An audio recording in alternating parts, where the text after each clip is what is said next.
নমস্কার বন্ধুরা, Sreemoyee astrological tips চ্যানেলে তোমাদের সকলকে স্বাগত জানাচ্ছি।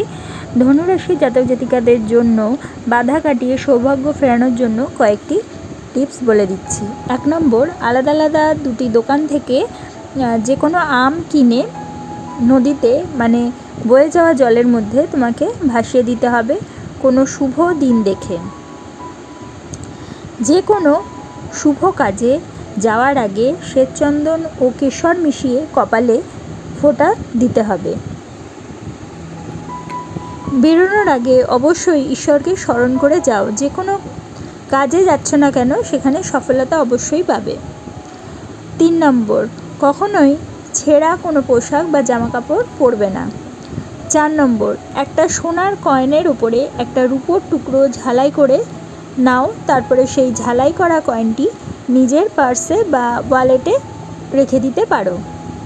5 নম্বর, হনুমানজির পুজো এবং হনুমান চালিসা প্রতিদিন চেষ্টা করবে পাঠ করার, এবং হনুমানজির পুজো তো অবশ্যই তোমাদের করতে হবে। তাহলে বন্ধুরা, আজকে তোমরা জানলে ধনুরাশির জাতক জাতিকাদের কয়েকটি টোটকার মাধ্যমে কিভাবে তারা তাদের জীবনে চলার পথে যে সমস্যা বা বাধাগুলো ফেস করছে সেগুলো থেকে ওভারকাম করতে পারবে।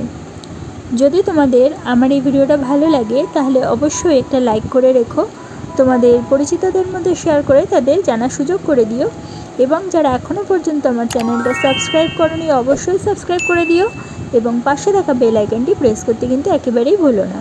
তাহলে প্রত্যেকে ভালো থেকো, প্রত্যেককে ভালো রেখো। পরবর্তী ভিডিওতে আবার চলে আসবো, ততক্ষণের জন্য সকলকে ধন্যবাদ, নমস্কার।